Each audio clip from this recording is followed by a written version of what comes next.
Na noite de 12 de janeiro de 2018, a babá Michele Santos, de 24 anos, supostamente deixou a mansão onde trabalhava em São Paulo após uma ligação urgente, mas nunca mais foi vista. Para sua família na Bahia, começou um pesadelo de incerteza. A versão do patrão, um empresário influente, parecia inquestionável e a polícia investigou um simples desaparecimento. Sem corpo e sem testemunhas, o caso parecia destinado a esfriar. Por semanas, o mistério permaneceu trancado dentro das paredes daquele condomínio de luxo, até que um objeto esquecido em um quarto de criança, um aparelho que deveria estar desligado, revelou a terrível verdade. Esta é a investigação completa sobre a noite em que um convite para jantar se transformou em um crime brutal e como a tecnologia silenciosa deu voz a uma vítima que não podia mais falar. Se você gosta desse tipo de conteúdo, diga-nos de onde está assistindo e inscreva-se no canal para acompanhar nossos vídeos diários. Em janeiro de 2018, Michele Santos, de 24 anos, trabalhava como babá em uma mansão na zona oeste de São Paulo. A casa ficava em um condomínio fechado, uma área nobre da capital. Vinda do interior da Bahia, ela morava no emprego havia cerca de 1 ano, em um quarto localizado nos fundos da propriedade. Seu trabalho consistia em cuidar da filha de 3 anos do empresário Renato Campos. O período era de férias escolares. Isso significava que Michele passava a maior parte do tempo com a criança dentro da casa. A rotina era previsível e consistia em brincadeiras, refeições e cuidados diários. Pessoas que a conheciam a descreviam como uma jovem paciente e dedicada ao seu trabalho. Para sua família na Bahia, representada por sua mãe, Celina Santos, o emprego de Michele em São Paulo era uma esperança de melhores condições financeiras. Naquele mês, a esposa de Renato Campos estava em uma viagem de trabalho. A ausência dela era um fato comum na rotina da casa. Com isso, na noite do dia 12 de janeiro, uma sexta-feira, apenas 3 pessoas estavam na residência: Renato, sua filha pequena e Michele. O dia de trabalho da babá estava perto do fim. Foi nesse momento que Renato Campos fez um convite. Ele pediu que Michele ficasse para jantar com ele e a filha. O gesto, em um primeiro momento, poderia ser interpretado como uma cordialidade ou uma forma de agradecimento pelo trabalho. Em uma relação profissional entre patrão e empregada, tais convites não eram incomuns. Michele aceitou. A noite continuou dentro da normalidade esperada. A criança jantou e a cozinha ampla da mansão era o centro das atividades. A casa era equipada com um sistema de segurança, incluindo câmeras internas, um detalhe que se tornaria fundamental para a investigação posterior. A área de serviço era um cômodo isolado, conectado à cozinha. Para Michele, aquela noite deveria ter sido como qualquer outra. Um dia de trabalho que terminava com uma refeição compartilhada. Ela estava em seu local de trabalho, um ambiente que deveria ser seguro. O convite para o jantar feito por seu patrão parecia apenas um detalhe em meio à rotina. Ninguém poderia prever que aquela interação na cozinha da mansão não terminaria de forma pacífica. Aquele gesto que parecia trivial foi o prelúdio de um crime. A noite que começou com um convite para jantar se transformaria no foco de uma investigação de homicídio. Michele Santos tinha 24 anos e trabalhava como babá. Ela era natural do interior do estado da Bahia. Como muitos jovens de sua região, mudou-se para a capital paulista, em busca de melhores oportunidades de trabalho e uma nova vida. Em 2017, um ano antes dos acontecimentos, ela foi contratada pela família Campos para cuidar da filha do casal, uma menina de 3 anos de idade. Seu local de trabalho era também sua moradia. Como parte do acordo empregatício, Michele ocupava um quarto localizado nos fundos da mansão. Essa condição é comum para muitas trabalhadoras domésticas no país, colocando-as em uma situação de dependência direta de seus empregadores. Sua rotina era inteiramente dedicada ao cuidado da criança, especialmente durante o período de férias escolares, quando passava a maior parte do dia dentro da residência. Pessoas que conviviam com Michele a descreviam como uma profissional dedicada. Era vista como carinhosa e paciente, qualidades essenciais para a função que exercia. Sua relação com a menina era próxima e afetuosa. Para sua família na Bahia, o emprego de Michele em São Paulo era mais do que uma simples fonte de renda. Ela representava a esperança de um futuro melhor. Sua mãe, Dona Celina Santos, via na filha a possibilidade de uma vida com mais estabilidade financeira para todos. A comunicação com a família era frequente, mas sua vida social em São Paulo era limitada, centrada principalmente no ambiente de trabalho. O emprego consumia a maior parte de seu tempo. Ela era uma trabalhadora, uma filha e a cuidadora de uma criança. Sua identidade era construída sobre esses papéis. Era essa a mulher que naquela noite de janeiro estava na cozinha da casa onde trabalhava e morava. Segundo a versão de Renato Campos, a noite de 12 de janeiro terminou com uma discussão. Ele relatou aos investigadores que o desentendimento foi motivado por um incidente trivial. Um copo teria sido quebrado na cozinha. Renato também mencionou que desaprovou a forma como a babá falou com sua filha. Ele classificou o evento como uma discussão boba, sem maiores consequências imediatas. De acordo com o empresário, horas mais tarde, a situação mudou. Renato afirmou que Michele recebeu uma ligação telefônica. Após a chamada, ela teria arrumado seus pertences de forma apressada e saído da casa. Ele não soube informar o motivo da ligação ou o destino da funcionária. Apenas declarou que ela saiu. Na manhã seguinte, em 13 de janeiro, Renato Campos contatou a portaria do condomínio. Ele informou aos seguranças que a babá havia deixado o emprego subitamente, após receber um telefonema na noite anterior. Com essa comunicação, ele estabeleceu um registro formal de sua versão dos fatos. Para todos os efeitos, Michele Santos tinha ido embora por vontade própria. Nos dias que se seguiram ao desaparecimento, essa foi a primeira e única explicação oferecida pelo patrão. Era a versão oficial dos fatos, uma versão que, por um tempo, permaneceu sem questionamentos. Os dias seguintes ao 12 de janeiro transcorreram em silêncio. Na Bahia, a família de Michele Santos esperava o contato telefônico habitual. Ela costumava ligar com frequência para sua mãe, Celina, para dar notícias sobre o trabalho e a vida em São Paulo. Desta vez a ligação não veio.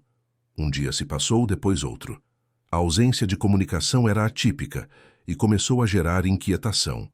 Dona Celina iniciou uma série de tentativas de contato. As chamadas para o celular de Michele não eram completadas, caindo diretamente na caixa postal. A preocupação inicial rapidamente se transformou em alarme. A família sabia que algo estava errado. O próximo passo lógico foi ligar para a casa dos patrões, o único ponto de referência que tinham em São Paulo. Ao telefonar para a mansão, foi Renato Campos quem atendeu. Ele ouviu a preocupação da família e apresentou sua versão dos fatos. Repetiu a mesma história que havia comunicado à portaria do condomínio. Michele tinha recebido um telefonema na noite de sexta-feira, arrumado suas coisas apressadamente e partido sem dar maiores explicações. Para a família, ele adicionou que não sabia para onde ela teria ido ou qual seria o motivo da partida súbita. A explicação de Renato não foi suficiente para acalmar a família Santos. Pelo contrário, a história pareceu inconsistente e estranha. Michele não era impulsiva. Ela era responsável e jamais deixaria o emprego daquela forma, sem avisar a própria família e sem se despedir da criança de quem cuidava. A descrição de uma fuga noturna não correspondia à personalidade da jovem que eles conheciam. Com a certeza de que a versão do patrão ocultava algo, a família decidiu agir. Eles formalizaram o desaparecimento. Um boletim de ocorrência foi registrado, transformando a preocupação familiar em um caso oficial para a polícia. A busca por Michele Santos havia começado, mas a investigação enfrentava um desafio imediato. De um lado, havia a palavra de um empresário com residência fixa em uma área nobre da capital. Do outro, o apelo de uma família humilde, de outro estado, relatando o desaparecimento de uma trabalhadora doméstica. Naquele momento inicial, as duas versões tinham pesos diferentes. O registro do desaparecimento de Michele Santos deu início a uma investigação formal. O caso foi designado ao delegado Fábio Montenegro, um policial experiente em casos de pessoas desaparecidas. Sua primeira providência foi ir até o local onde a jovem foi vista pela última vez, a mansão no condomínio da Zona Oeste. O objetivo era colher o depoimento oficial do empregador e inspecionar o ambiente. No local, o delegado conduziu a oitiva de Renato Campos. O empresário recebeu a equipe policial e se mostrou colaborativo. Em seu depoimento formal, ele repetiu a versão que já havia contado à família da babá e à portaria. Descreveu a discussão sobre o copo quebrado e a maneira como Michele teria falado com a criança. Confirmou que, após o desentendimento, ela recebeu uma ligação e decidiu ir embora de forma abrupta, levando seus pertences. Para um investigador experiente, a narrativa apresentava inconsistências. A história era linear, mas carecia de elementos que a tornassem verossímil. A falta de um motivo claro para a partida repentina e a ausência de qualquer contato posterior com amigos ou familiares eram pontos de alerta. O comportamento de Renato Campos durante o depoimento também foi notado pelo delegado. Ele parecia calmo e seguro de sua versão, uma postura que não condizia com a gravidade do desaparecimento de uma funcionária de sua casa. Delegado Montenegro questionou sobre o conteúdo da suposta ligação que Michele teria recebido. Renato afirmou não ter ouvido a conversa e não saber quem estava do outro lado da linha. Também não soube explicar por que uma funcionária dedicada abandonaria o emprego no meio da noite, sem aviso prévio e sem se despedir da criança. Ao final da visita, a investigação havia mudado de status. Não se tratava mais apenas de um desaparecimento comum. Delegado Montenegro deixou a mansão com a convicção de que a história contada por Renato Campos não era completa. Havia lacunas importantes e uma frieza no relato que levantaram suspeitas imediatas. O desaparecimento de Michele Santos, a partir daquele momento, passou a ser tratado como um caso com um principal suspeito. A investigação focou em verificar a versão de Renato Campos. A primeira etapa era analisar os procedimentos de segurança do condomínio. O delegado Fábio Montenegro dirigiu-se à administração do local para obter provas concretas. Ele procurou o síndico, o Sr. Arnaldo, que era o responsável por todos os registros de acesso. O pedido da polícia foi específico e direto.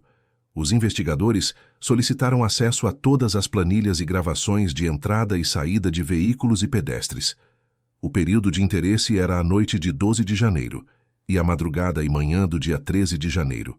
O objetivo era encontrar qualquer registro que confirmasse a história do empresário. O síndico cooperou integralmente com as autoridades. Ele forneceu os livros de controle da portaria e o acesso às imagens do circuito de câmeras dos portões. A portaria de um condomínio daquele padrão mantinha um controle rigoroso sobre quem entrava e quem saía. Cada visitante, prestador de serviço ou funcionário tinha sua movimentação documentada. Os investigadores iniciaram uma análise minuciosa dos registros. Cada nome, cada placa de carro e cada horário foram checados e cruzados com as informações disponíveis. O trabalho foi metódico. Os registros mostravam a movimentação normal de moradores e alguns visitantes naquela noite. O carro de Renato Campos foi registrado entrando no condomínio, mas não saindo durante o período analisado. O resultado da análise foi conclusivo e revelador. O nome de Michele Santos não aparecia em nenhuma lista de saída. Não havia registro de sua passagem pela portaria, nem a pé, nem em um veículo de aplicativo ou táxi. O sistema de segurança, projetado para proteger os moradores, agora servia como uma peça fundamental para a investigação. A ausência de registro era uma prova material. A informação contradizia diretamente o depoimento de Renato Campos. A afirmação de que Michele havia saído do condomínio por conta própria, após receber uma ligação, agora era insustentável. Se ela tivesse saído, haveria um registro. A primeira grande falha na versão do empresário havia sido encontrada. Para a polícia, a narrativa de uma partida voluntária começava a desmoronar. A ausência de registros de saída de Michele Santos do condomínio reforçou as suspeitas do delegado Fábio Montenegro. A versão de Renato Campos estava agora oficialmente comprometida por uma prova material. Com essa contradição estabelecida, a investigação mudou seu foco para o interior da mansão, o único local onde os fatos poderiam ter ocorrido. A polícia precisava buscar provas físicas e digitais dentro da propriedade. O delegado solicitou mandados de busca e apreensão para a residência. O objetivo era claro: todos os aparelhos eletrônicos da casa deveriam ser recolhidos e enviados para a perícia. A lista incluía computadores, tablets, os telefones celulares de Renato Campos e qualquer outro dispositivo capaz de armazenar dados. Os investigadores buscavam comunicações, registros de localização ou qualquer arquivo que pudesse contradizer a versão do empresário ou indicar o que aconteceu com Michele. Em paralelo a essa frente de trabalho, outra equipe de investigadores se dedicava a analisar a vida digital da vítima. Com autorização judicial, os policiais obtiveram acesso às últimas mensagens trocadas por Michele em seu celular, recuperadas através dos registros da operadora e de aplicativos de comunicação. A análise desse material revelou informações importantes sobre a relação dela com o patrão. Em conversas com amigas e familiares na Bahia, Michele relatou um crescente desconforto com atitudes de Renato Campos nas semanas que antecederam seu desaparecimento. As mensagens não detalhavam ameaças diretas ou agressões físicas, mas descreviam um ambiente de trabalho que se tornava progressivamente tenso, especialmente quando a esposa do empresário não estava presente. Ela mencionou um comportamento controlador e comentários que a deixavam constrangida. Essas informações deram um novo contexto à discussão boba sobre o copo quebrado, descrita por Renato. Não se tratava mais de um incidente isolado, mas possivelmente do clímax de uma relação de trabalho que vinha se deteriorando. A palavra da vítima, registrada em suas mensagens, começou a ganhar força contra a narrativa do suspeito. Com as mensagens em mãos e os aparelhos eletrônicos da casa apreendidos para análise, a investigação entrava em sua fase mais técnica. A polícia não dependia mais apenas de depoimentos. Agora, a busca era por uma prova definitiva, um registro digital ou um vestígio físico que pudesse revelar o que de fato aconteceu naquela noite na cozinha da mansão. A análise dos equipamentos eletrônicos apreendidos na mansão foi um trabalho metódico. Peritos do Instituto de Criminalística receberam computadores, tablets e os celulares de Renato Campos. O objetivo era encontrar qualquer vestígio digital, uma mensagem apagada, um histórico de pesquisa na internet ou dados de localização que pudessem indicar os movimentos do empresário na noite do dia 12 de janeiro. A busca inicial nesses aparelhos, no entanto, não produziu resultados conclusivos. O avanço na investigação veio de um local inesperado. Durante a varredura na residência, a equipe de busca e apreensão havia recolhido todos os dispositivos eletrônicos, incluindo itens que pareciam de pouca importância. Entre os objetos coletados na sala de brinquedos da criança, havia um sistema de babá eletrônica. O conjunto era composto por 2 unidades, uma câmera, que ficava no quarto da criança para monitoramento, e uma unidade receptora com uma pequena tela, que os pais mantinham na suíte do casal. Inicialmente, o aparelho foi considerado irrelevante. Estava desligado e coberto de poeira, dando a impressão de que não era usado há muito tempo. Contudo, o procedimento padrão exigia que todos os dispositivos com capacidade de armazenamento fossem periciados. O sistema foi então encaminhado para o laboratório de áudio e vídeo da polícia. A tarefa de analisá-lo foi designada à perita Patrícia Braga, especialista na extração de dados de equipamentos danificados ou com sistemas de gravação não convencionais. A perita começou seu trabalho examinando a unidade receptora, o pequeno monitor que ficava no quarto do casal. Ao desmontar o invólucro plástico do aparelho, ela fez uma descoberta fundamental. O dispositivo possuía um pequeno cartão de memória interna, uma característica de modelos mais antigos, projetada para gravar clipes curtos de vídeo automaticamente quando um movimento ou som era detectado. Era um sistema de segurança rudimentar, mas funcional. Renato Campos, em seu depoimento, havia mencionado que o sistema de babá eletrônica não era mais utilizado. Segundo ele, o aparelho estava quebrado. A análise da perita, no entanto, mostrou que o dispositivo estava operacional. Mais importante, o sistema não estava pareado apenas com a câmera da sala de brinquedos. Ele ainda estava conectado a uma câmera adicional, instalada anos antes na cozinha, que fazia parte de um antigo sistema de segurança da casa. Renato acreditava que essa câmera estava desativada, mas ela continuava a transmitir um sinal. A babá eletrônica, mesmo com a tela desligada, continuava a receber e a registrar esse sinal em sua memória interna. Com equipamentos específicos, Patrícia Braga conseguiu extrair os dados do cartão de memória. O resultado foi um único arquivo de vídeo. O arquivo não era longo, mas continha uma informação crucial, um registro de data e hora, conhecido como time code, gravado diretamente na imagem. O time code indicava que a gravação havia sido feita na noite de 12 de janeiro de 2018, no exato período em que Michele Santos desapareceu.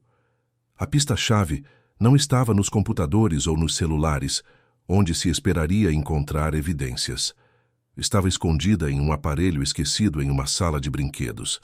A negligência do suspeito, que desconhecia o funcionamento completo de um dispositivo antigo, havia produzido a prova que a investigação precisava. O vídeo capturado pela câmera da cozinha estava agora em posse da polícia, pronto para ser analisado. A verdade sobre o que aconteceu naquela noite estava contida naquele pequeno arquivo digital. O arquivo recuperado pela perita Patrícia Braga foi analisado. A imagem era de baixa resolução e o ângulo de visão era limitado. A câmera estava posicionada em um ponto alto da cozinha, oferecendo uma visão parcial do ambiente, focada principalmente na área do balcão e da pia. Apesar das limitações técnicas, o conteúdo era explícito. No início da gravação, Renato Campos e Michele Santos apareciam em pé, um de frente para o outro. A qualidade do áudio era ruim, com um ruído constante de fundo, mas era possível identificar os tons de uma discussão. As vozes estavam alteradas. A linguagem corporal indicava tensão entre os dois. O vídeo registrou o momento exato em que a interação verbal escalou para a violência física. Em um movimento rápido, Renato Campos empurrou Michele Santos com força. O corpo dela foi projetado para trás, chocando-se violentamente contra a bancada de pedra da cozinha. O áudio, de baixa qualidade, captou o som seco do impacto. Imediatamente após a colisão, o microfone captou gritos abafados. Em seguida, registrou o som de um corpo caindo no chão. Michele saiu do campo de visão da câmera. Ela estava caída em um ponto cego, não visível na gravação. O que se seguiu foi um breve período de silêncio, interrompido apenas pelo ruído do aparelho. Momentos depois, Renato Campos reapareceu no enquadramento. Ele olhou diretamente para a câmera de segurança da cozinha e se moveu em sua direção. As imagens o mostraram estendendo a mão e tentando desligar o aparelho. O que ele não sabia era que o sinal continuava sendo transmitido para a unidade receptora da babá eletrônica, que seguia gravando em sua memória interna. A ação dele provou sua consciência de que estava sendo filmado, mas seu conhecimento técnico sobre o sistema era falho. A gravação continuou por mais alguns minutos, mesmo após a tentativa de desativar a câmera. A parte final do vídeo mostrou Renato Campos retornando ao ponto cego da filmagem. Em seguida, ele apareceu arrastando um volume pesado que estava no chão para fora do alcance da câmera, em direção à área de serviço. O corpo não era visível de forma clara, mas a ação era inequívoca. O timecode presente na imagem confirmava a data e a hora, noite de 12 de janeiro de 2018. A prova era irrefutável. A versão de que Michele Santos havia saído do condomínio por conta própria, após receber uma ligação, foi completamente desmentida pelas imagens. O vídeo mostrava uma agressão, uma queda e a subsequente ocultação de algo pela única outra pessoa presente na casa. A narrativa do empresário havia sido destruída por um aparelho eletrônico que ele mesmo acreditava estar desativado. Com o vídeo da babá eletrônica em posse, a polícia obteve um novo mandado judicial. Desta vez, a autorização era para uma busca forense detalhada na residência dos Campos. Uma equipe de peritos retornou à mansão acompanhada pelo delegado Montenegro. O foco da nova busca era a cozinha, o local exato onde a câmera havia registrado a agressão. O objetivo era encontrar evidências físicas que corroborassem as imagens. A olho nu, a cozinha parecia impecavelmente limpa. Não havia sinais visíveis de luta ou desordem. No entanto, a perícia criminal dispõe de técnicas para revelar vestígios que não são perceptíveis de outra forma. Os peritos prepararam o ambiente para a aplicação de luminol. Luminol é uma substância química que reage na presença de traços de sangue, mesmo que a área tenha sido lavada extensivamente. A reação produz uma luminescência azulada, visível no escuro. As luzes do cômodo foram apagadas e o reagente foi borrifado sobre o piso e a superfície do balcão de pedra. O resultado foi imediato. Uma luminescência azulada surgiu em pontos específicos do ambiente. As manchas estavam concentradas na área próxima ao balcão, o mesmo local onde o vídeo mostrou a queda de Michele. Mais importante, um rastro de vestígios continuava pelo chão, formando um caminho que levava diretamente em direção à porta da área de serviço. O padrão era consistente com algo ensanguentado sendo arrastado pelo piso. O laudo pericial confirmou que a reação era compatível com sangue humano. A extensão e a distribuição das manchas indicavam a ocorrência de um evento violento, seguido por uma tentativa de limpeza minuciosa, mas incompleta. A violência ocorrida naquele espaço não pôde ser totalmente apagada. As evidências agora se conectavam de forma conclusiva. O vídeo mostrava a agressão e o ato de arrastar algo para fora do campo de visão. O luminol revelava o rastro de sangue que acompanhava exatamente essa ação. A prova física agora se somava à prova digital. A versão de Renato Campos sobre uma partida voluntária estava de forma definitiva desmentida. A mentira havia chegado ao fim. O conjunto de provas era conclusivo. A combinação do vídeo da babá eletrônica, dos registros do condomínio e dos laudos do luminol formava uma base sólida para a ação policial. Com base nesse material, o delegado Fábio Montenegro representou pela prisão preventiva de Renato Campos. A justiça acatou o pedido, expedindo o mandado. A prisão ocorreu na própria mansão. Os policiais chegaram ao local e informaram Renato Campos sobre a ordem judicial. Não houve resistência. Ele foi conduzido à delegacia para prestar um novo depoimento formal, desta vez na condição de principal suspeito de um crime de homicídio. Na sala de interrogatório, a dinâmica foi diferente. O empresário não estava mais na posição de uma testemunha colaborativa. Ele era um suspeito confrontado com as evidências que desmentiam sua história. O delegado apresentou, uma a uma, as provas coletadas. Primeiro, o vídeo que registrava a agressão na cozinha. Em seguida, os registros da portaria que provavam que Michele Santos nunca deixou o condomínio. Por fim, as fotos do resultado do luminol, que evidenciavam a tentativa de limpar uma grande quantidade de sangue. Diante do material, a versão inicial de que a babá teria fugido após receber uma ligação tornou-se insustentável. A mentira não tinha mais como se sustentar. Pressionado pelas provas irrefutáveis, Renato Campos abandonou sua primeira narrativa e apresentou uma nova versão dos fatos. Neste novo depoimento, ele admitiu que houve um confronto físico na cozinha. No entanto, alegou que agiu em legítima defesa.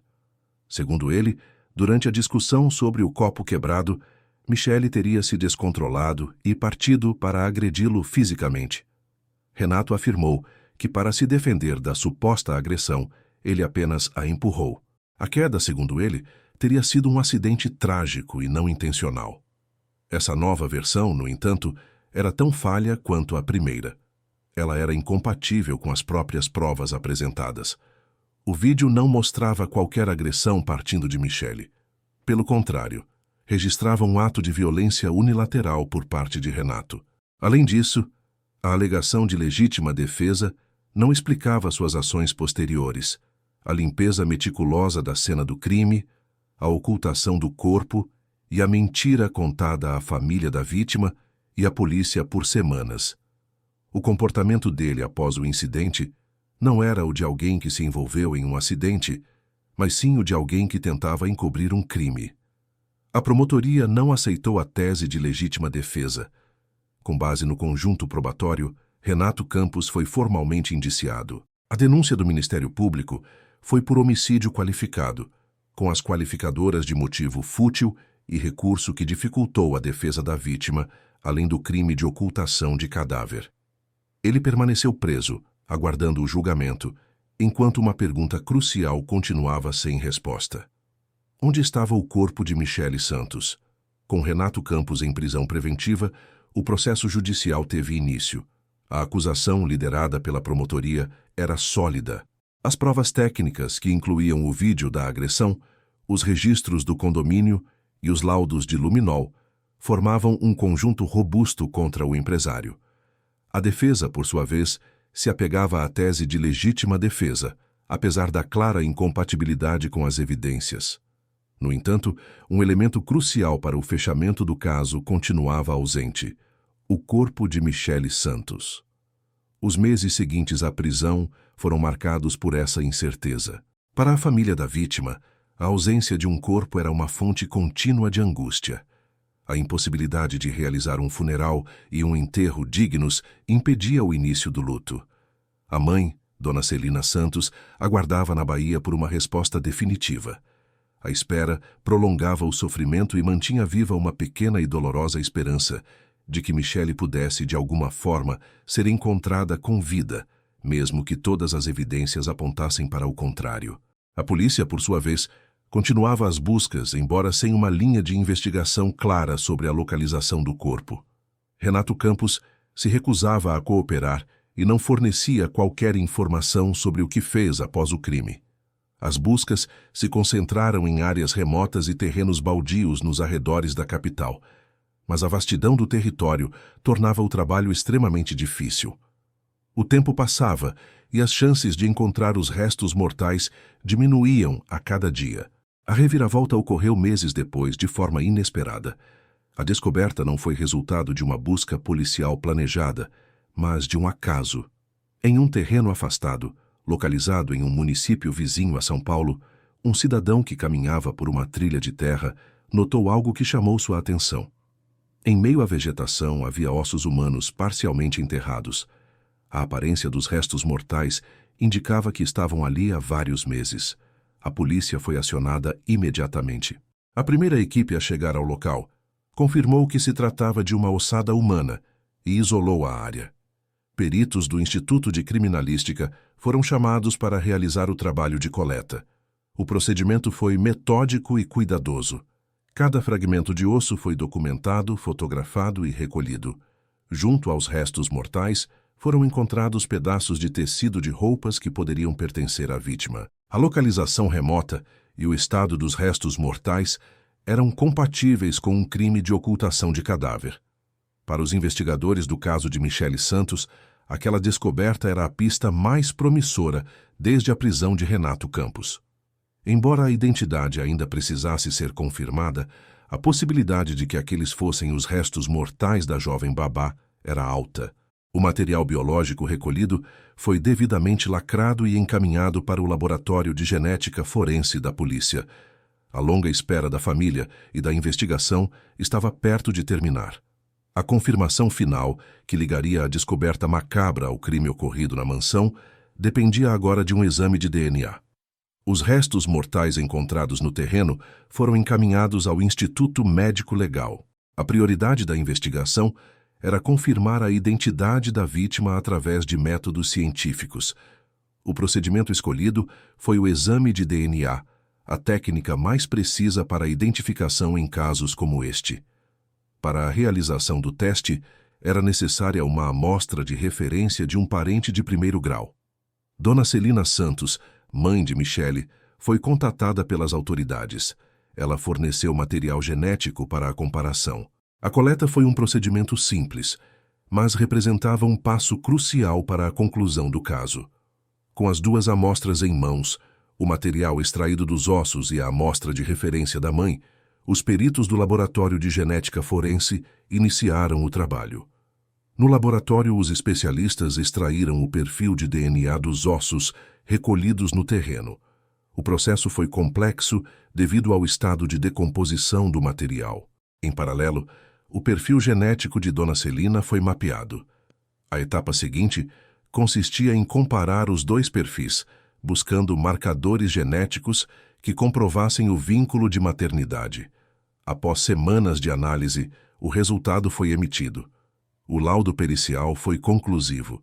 Houve uma correspondência positiva e inquestionável entre as amostras.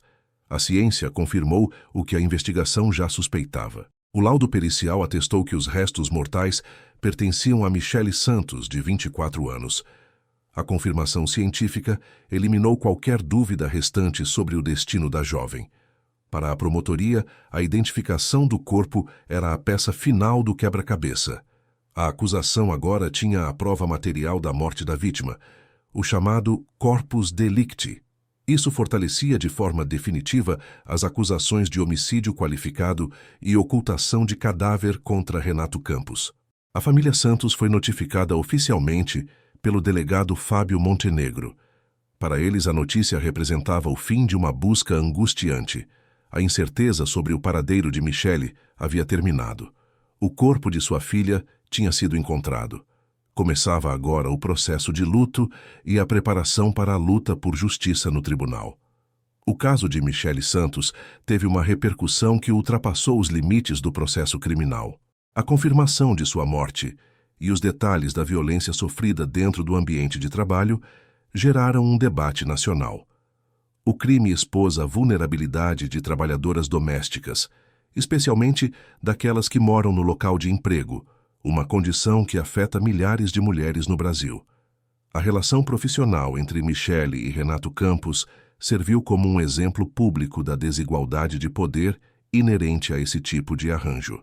Após a divulgação dos detalhes do crime pela imprensa, outras babás e empregadas domésticas começaram a relatar suas próprias experiências de abuso.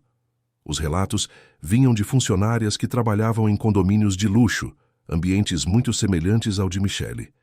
As histórias descreviam humilhações verbais, ameaças veladas, controle excessivo e a constante sensação de isolamento. A dependência financeira e residencial criava um ambiente onde o medo de denunciar era paralisante. Perder o emprego significava também perder a moradia. O caso mobilizou entidades de defesa dos direitos dos trabalhadores domésticos e organizações de proteção à mulher. O debate público passou a focar na fragilidade de funcionárias que vivem sob o mesmo teto de seus patrões, muitas vezes sem uma rede de apoio por perto. Discutiu-se como a aparente cordialidade das relações de trabalho em residências de alto padrão podia mascarar exploração e violência. A história de Michele foi utilizada como um símbolo em campanhas por maior fiscalização das condições de trabalho doméstico.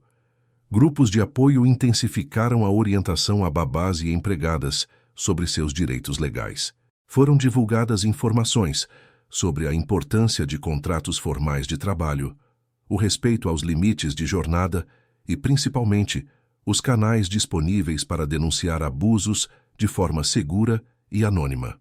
O caso levantou uma questão central para a sociedade e para o sistema de justiça. Quantas vezes a versão de uma funcionária é desacreditada ou ignorada em favor da palavra de um empregador com influência e status social? A investigação da morte de Michele Santos só avançou por causa de uma prova técnica e acidental. Sem a gravação da babá eletrônica, a versão inicial de Renato Campos, a de um patrão respeitável, poderia ter prevalecido sobre o silêncio de uma funcionária desaparecida. Renato Campos foi levado a julgamento. O conjunto de provas técnicas foi determinante para a acusação. O vídeo da babá eletrônica, os laudos periciais e a ausência de registros de saída do condomínio formaram uma narrativa factual que a defesa não conseguiu contestar de forma eficaz. Ele foi condenado por homicídio qualificado e ocultação de cadáver a uma longa pena de reclusão. A justiça determinou a punição, mas o caso deixou marcas permanentes. A memória de Michele Santos foi mantida viva, principalmente por sua mãe. Dona Celina Santos não permitiu que a história da filha fosse reduzida a um número de processo. Ela se tornou uma voz ativa, participando de eventos e debates sobre a segurança de trabalhadoras domésticas. Sua luta era para que o nome de Michelle fosse lembrado não apenas pela tragédia, mas como um alerta. A menina de quem Michelle cuidava cresceu sob a influência da família materna. Ela ouviu uma versão diferente sobre o que aconteceu com sua babá. O crime, ocorrido dentro de sua própria casa, tornou-se um fato distorcido em sua biografia, um silêncio imposto para protegê-la da verdade brutal. A imagem de Michelle se tornou um símbolo. Representava o cuidado interrompido pela violência e a injustiça social que pode ocorrer a portas fechadas, em lares considerados respeitáveis. O caso deixou uma pergunta central no ar. Quantas vezes a palavra de uma funcionária é colocada abaixo da versão de quem tem poder e influência? A história de Michelle Santos é um registro de como a desigualdade pode ser fatal. Se você gostou do vídeo, diga-nos de onde está assistindo e inscreva-se no canal para acompanhar nosso conteúdo.